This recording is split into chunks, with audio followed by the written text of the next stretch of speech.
गौसिया 2-3 साल पहले जब दिल्ली के समर्थक समूह के साथी वगैरह चलती तस्वीरें करके जब एक कार्य शुरू कर रहे थे, तब उसके साथ जुड़ के पूरा उत्तर भारत में तमाम इलाकों में सिनेमा दिखाने के लिए, मूवी दिखाने के लिए उस नौजवान छात्रों के साथ जुड़े थे। चलती तस्वीरें कम से कम 7-8 राज्यों में गया, गौसिया उसका पूरा हिस्सेदार रहे। एक यहाँ ऐसे साथी है जो अपने बात रखना चाहती है और आप उन्हीं से सुन लीजिएगा। गौसिया जैसी पिछले 20 दिनों से जो है मैं अभी पिछले 20 दिन हो गए कि मैं घर से निकली हुई हूँ और जहाँ भी जाती हूँ तो कुछ 2-3 सवाल ऐसे सब लोग मेरे से पूछते हैं। तो यहाँ पे भी जो है सब लोग मेरे से कुछ सवाल ऐसे पूछ रहे थे और इन सवालों में जो है एक कॉमन सा एक पैटर्न है कि सब लोग कुछ यही सवाल पूछ रहे हैं। तो मैं एक एक करके जो है उन सवालों पे जो है मैं बात रखूंगी। पहला सवाल सब लोग पूछते हैं कि मैं इन 4 महीने जो है शटडाउन में तो मैं घर पे क्या कर रही थी। तो मैं बोलना चाहूँगी मैं थोड़ा घर के काम में ही लगी हुई थी और जिंदगी कुछ ऐसे ऊपर ऐसे नीचे उतार चढ़ाव भी काफ़ी देखे और इसके बीच में जो है मैं काफ़ी जब समय मिलता था तो मैं कुछ मूवीज़ और टीवी शोज़ में ऐसे, क्योंकि कुछ करने को था नहीं, इंटरनेट था नहीं, तो मैं कुछ मूवीज़ और टीवी शोज़ में ऐसे बिजी रखती थी खुद को। और एक टीवी शो जिसका नाम चेरनोबिल है। चेरनोबिल जो है एक जगह है, वो यूक्रेन में इस समय है और पहले रशिया का हिस्सा था। वहाँ पे अप्रैल 1986 में जो है एक परमाणु आपातकाली आ गई, जिसमें जो परमाणु रखा जाता है वो रिएक्टर जो है वो फट गया था और रशिया की जो सरकार है वो कोशिश कर रही थी कि ये सच्चाई जो है, इसका कारण क्या है, वो पूरी दुनिया तक नहीं पहुंचना चाहिए। उसमें एक डायलॉग था जहाँ पे एक कैरेक्टर जिसका नाम उलाना खोमियोव है, वो बोलती है कि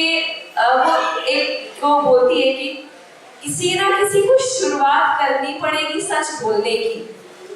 मैंने वो शो 4 बार देखा, हड़ताल मतलब पूरा शटडाउन में, क्योंकि कुछ करने को था नहीं, सिर्फ ये डायलॉग सुनने के लिए कि किसी ना किसी को शुरुआत करनी पड़ेगी सच बोलने की। और फिर मैंने सोचा कि क्यों ना मैं ही से शुरुआत करूं ये सच बोलने की। मैं किसी और को क्यों बोलूं कि तुम जाके सच बोलो, पूरी दुनिया के सामने सच रखो। मैं ही शुरुआत करती हूँ और मैं ही आपको बोल देती हूँ। अभी डॉक्टर साहब ने पूरा जो हिस्ट्री का जो है कश्मीर का, वो आप सब लोगों के सामने रखा। तो दूसरा सवाल जो सब लोग पूछते हैं कि ये मुद्दा कश्मीर का मुद्दा है क्या, जिन्हें समझ में नहीं है, तो डॉक्टर साहब की कुछ बातों से बहुत ऐसे क्लियर हुआ होगा आप सब लोगों का। मैं शॉर्ट में ऐसे बोलूँगी, जब पार्टीशन हुआ था उससे पहले जो है कश्मीर बहुत सालों से जो है अलग अलग रूलर्स के तहत जो है उन्होंने कब्जा किया था। तो मुगल्स अफगान्स के कब्जे में था, मुगल्स के कब्जे में था, सिख्स के कब्जे में था। फिर जैसे इन्होंने बोला कि फिर जो ब्रिटिशर्स थे उन्होंने डोगरा रूलर्स को बेच दिया। तो पार्टीशन से पहले जब ये पूरा इंडिया पाकिस्तान का पार्टीशन हुआ तो कश्मीर जो है वो एक अलग राज्य था, मतलब एक महाराजा के अंदर एक राज्य था जो कि हिंदुस्तान का हिस्सा नहीं था। और पार्टीशन के बाद जो है कश्मीर पे बहुत ही इलीगली कब्जा किया गया है और अभी भी कब्जे में ही है। और ये मुझे नहीं पता है आपके लिए शायद कड़वा सच हो, लेकिन मेरे लिए ये सच्चाई है कि कश्मीर कभी हिंदुस्तान का हिस्सा नहीं बनेगा। और मैं जितना इसको ज्यादा बिना डरे सब लोगों के सामने बोलूंगी, उतना हमारे जो स्ट्रगल है, जो हमारा जो ये आज़ादी की जो लड़ाई है, उसके लिए ये चीज़ अच्छी है। और क्यों है मैं इस पे बात रखूंगी। कश्मीर में जो है अगर हम ऑफिशियल जो सरकार के जो आंकड़े जो है वो बोलते हैं कि आर्मी और जो बाकी पैरामिलिट्री सीआरपीएफ बीएसएफ इन सबके कब्जे में 90,000 एकड़ के आसपास उनके जमीन कब्जे में है। ये ऑफिशियल डेटा है, लेकिन अनऑफिशियल जो है कि वो इससे ज्यादा है। वैसे ही अगर आप देखेंगे, और आज भी मिनिस्ट्री ऑफ होम मिनिस्ट्री से आया था कि इस लड़ाई में जो है पिछले 30 सालों से 42,000 लोग मारे गए हैं। ये उनका सरकार का कहना है। और जो हमारे लोकल ग्रुप्स है उनका ये कहना आगे गई हुई है। आपको आज भी देख सकते हो कुछ ये मिनिस्ट्री ऑफ होम अफेयर से वो डेटा आज आया था। वैसे अगर आप बाकी चीजों का ऐसे देखेंगे तो ये रही इन चीजों पे बात।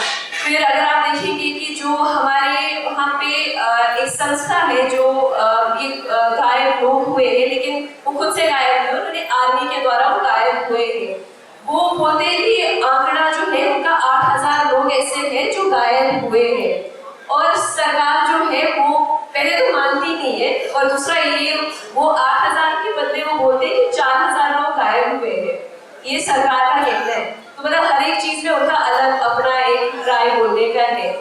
फिर अगर आप देखेंगे पेलेट गर्ल्स का पिछले 1-2 सालों से काफी प्रोटेस्ट कर रहा था उसके खिलाफ, क्योंकि काफी लोगों की जो है आंखों की रोशनी वो चली गई है, और अब सरकार बोल रही है कि अब हमें पेलेट गन्स का इस्तेमाल नहीं कर रहे, हम यूज नहीं कर रहे, अब हम पावर शेल्स और पेपर गैस जो है ये सब यूज कर रहे हैं। ये उन्होंने चेंज कर दिया। वैसे ही महिलाओं का रेप हो गया है, और मैं एक केस का बोलूंगी कि जब मैं 12th स्टैंडर्ड में थी तो तब बेशर्मी से जैसे सरकार ने जो है एक रेप केस हुआ था आसिया नीलोफर का, जिनका रेप हुआ था, और सरकार ने ये बोला कि ये जो है पानी में के डूबने से जो है उनकी मौत हो गई, और पानी कहाँ तक था, घुटनों तक पानी था। मतलब इसको यकीन होगा इन सब चीजों पे। तो ऐसे और 91-92 का केस है जहाँ पे एक दुल्हन जिनका नाम मुबीना था, वो अपनी बारात लेके वो जा रहे थे, और आर्मी ने, जिसको आप बोलते हैं कि वो शायद वहाँ पे बॉर्डर पे प्रोटेक्शन करते हैं, उन्होंने दुल्हन का और उसके साथ जो उनकी खाला वो थी उनका रेप किया। ये उनकी शादी के दिन की बात है। फिर बात अगर हम करेंगे दूसरे चीजों की, जैसे PSA पब्लिक सेफ्टी एक्ट, आपका की बात हो रही है, तो सरकार को अगर बोल देंगे कि जी आप ये क्यों हो रहा है, तो उनके पास अपना रीजन है कि नहीं ये इसलिए हो रहा है क्योंकि हमें थोड़ा शक है, इसीलिए हम ये अभी भी जो ये कानून है ये लागू है। तो सब जगह अगर आप देखोगे तो कहीं ना कहीं जो है सरकार एक तो आंकड़ों के साथ और जो एक गलत बयानी जो है वो देते हैं कश्मीर के ऊपर, और ऐसा नहीं है कि कश्मीर के साथ ही हो रहा है, जैसे विजय ने भी बोला था ये आपके आंदोलनों के साथ भी हो रहा है। आप अपने लड़ाई के लिए लड़ रहे हो और आपको बोला जाता है कि आप नक्सल हो। अब तो हद यहाँ तक हो गई है कि जहाँ पे आप लेबल कर देते हैं कि आप अर्बन नक्सल है, क्योंकि हम उनसे सवाल पूछते थे, इसीलिए वो हमें जो है वो ये बयान जो है गलत बयान जो है वो देते हैं। अभी भी जब इस सारे जगह पे जब ये एक बात उठती है कि कम्युनिकेशन, जब आप लोग भी बोलते हैं कि इंटरनेट चले, जो लोकतंत्र है, डेमोक्रेसी जो है वो रिस्टोर हो जाए, मैं अपनी जगह बोलती हूँ कि मेरा पता नहीं क्यों मेरा खून खोलता है जब आप लोग ये चीज बोलते हो, और ये मेरा सवाल भी है, मुझे जवाब नहीं चाहिए, बस अपनी जगह बस सोचिए, कल को अगर सरकार वो डेमोक्रेसी रिस्टोर करेगी, इंटरनेट रिस्टोर करेगी, तो आपकी लड़ाई क्या होगी? आप जंतर मंतर पे जाके प्रोटेस्ट करेंगे क्या? पर आपका तो मुद्दा यही है कि वो आप जंतर मंतर पे प्रोटेस्ट करेंगे क्या? आप प्लीज इस बारे में अपनी जगह सोचिए कि सरकार ये कल को करेगी, और आप लोगों के पास, हमारे पास कोई जवाब नहीं होगा देने के लिए, क्योंकि वो ऐसे ही फैक्ट्स को डिस्टॉर्ट करने की कोशिश कर रहे हैं। और इसीलिए जो है मुझे बहुत ज्यादा जरूरी लगता है कि हम सच्चाई के ऊपर जो है वो बात रखें कि मुद्दा है क्या, मुद्दा आजादी का है, और उसको कवर करने के लिए जो है ये बाकी जो ह्यूमन राइट्स वायलेशन या जो मानवाधिकार का उल्लंघन, बाकी सब चीजें जो है वो हो रहा है, कि बस वो सच्चाई जो है वो ओवरशैडो, उसको कब्जा, उसको कवर करने के लिए। तो यहाँ पे पहले एक बात ये इम्पोर्टेंट होती है, मेरे लिए इम्पोर्टेंट है कि मैं इस सच्चाई को और ज्यादा सबके लोगों के सामने जो है वो रखूं। और दूसरा मुद्दा जो सवाल आप लोग पूछते हैं कि आप लोग क्या करेंगे कश्मीर के लिए, सब लोग पूछते हैं कि मेरे से कि अच्छा आप बताओ कि हम क्या करें कश्मीर के लिए। पहली बात ये कि सब लोगों को एक जानकारी, कि वो कश्मीर के जो इतिहास के बारे में है वो एक जानकारी रखे, सो दैट कि आप ये समझें कि ये जो मुद्दा है ये आपके मुद्दों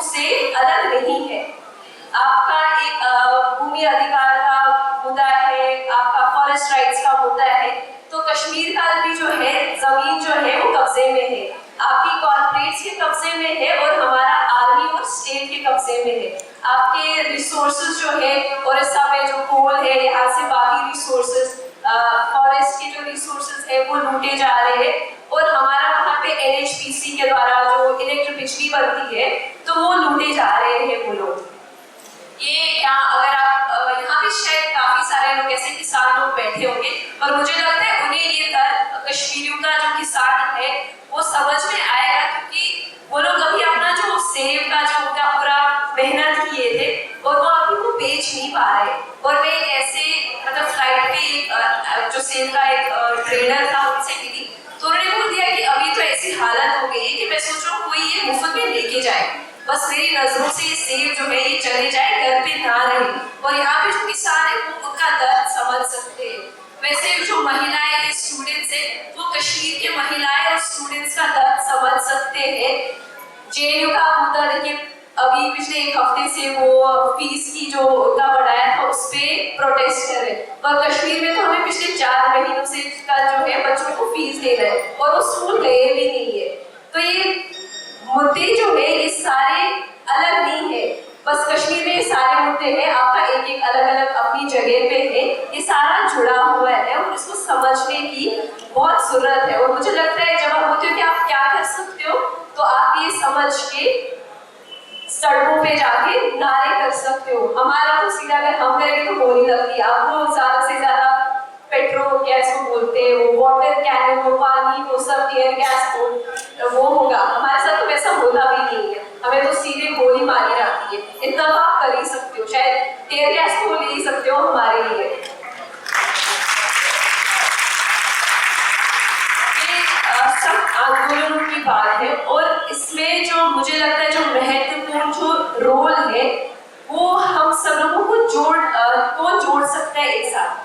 आपके मुद्दे, कश्मीर के मुद्दे जो है, और मुझे लगता है जितने भी हमारे बड़े बड़े जो भी है हमारे साथ एक्टिविस्ट हैं, जो हमें इन आंदोलनों के मतलब जो भी यहाँ पे बैठे हुए बड़े एक्टिविस्ट हैं, तो ये उनकी जिम्मेदारी है कि हम सब लोगों को जोड़े एक साथ। क्योंकि मुझे अभी ऐसा लगता है कि अभी ये होना नहीं चाहिए मेरे हिसाब से कि एक लेबर राइट एक्टिविस्ट जो है वो बात ही नहीं कर रहे स्टूडेंट इश्यूज के ऊपर।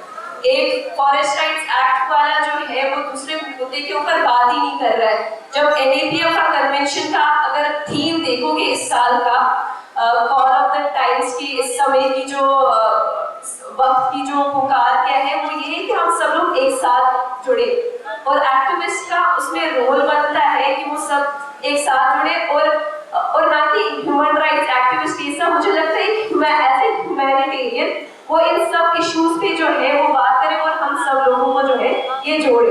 ये तब जाके जो है मुझे लगता है कहीं हमारे आंदोलन पहुंच जाएंगे और शायद हो सकता है कि हमें कामयाबी भी जो है मिले। दूसरा मैं सिर्फ एंड पे बोलना चाहूंगी, जब ये पूरा 3-4 महीने का ऐसे हो रहा था तो मेरे अंदर काफी गुस्सा था, फ्रस्ट्रेशन भी था और बहुत दर्द भी था। आज आप लोगों ने ये पोस्टर ये सब 25, 26, 27 ये सब देखे होंगे और मैं इसकी तरफ देख ही नहीं पा रही हूँ, क्योंकि इसके अंदर इतना दर्द है ना कि मैं कल से मेरे की नजरें ऐसे थोड़ा हटाए जा रही हूँ कि ये सब मुझे ऐसे याद दिलाता है ना वो पूरे 3 महीने का कि क्या क्या हम पे जो है बीती है और क्या क्या जो मेरे आसपास लोग हैं, बच्चे हैं, उन पे मैं देखती थी क्या क्या बीत रही है। मेरे घर पे मेरे एक छोटा बच्चा है जिसको दांत में दर्द हो रहा है और दांत का दर्द मुझे सब लोग समझ सकते हैं कि कितना कैसा होता है, लेकिन उसको हॉस्पिटल लेके ही नहीं जा पा रहे थे। और मतलब एक बच्चा है कि जिसके लिए घर पे मतलब केला नहीं था, मतलब माँ उसको केला देती तो केला नहीं था घर पे उसको देने के लिए। मेरे अभी रिसेंटली एक 2 हफ्ता हो गया मेरे फ्रेंड के पापा की डेथ हो गई और अगस्त में कैंसर डिटेक्ट हुआ था, तो उनकी ट्रीटमेंट में डिले हो गया। दवाई कहीं से मिल ही नहीं रहा है कि दवाई के लिए चंडीगढ़ आना पड़ रहा है, वहां से दवाई लेनी पड़ रही है और फिर वापस वो वहाँ पे हॉस्पिटल लेके जा रहे हैं। और जब दवाई का ज्यादा बुरा असर हुआ फिर उस असर को रोकने के लिए भी जो है दूसरी दवाई चाहिए,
मेरी तबीयत थोड़ी खराब है, मेरा गला भी बंद हो गया कि united we stand and united we will fall.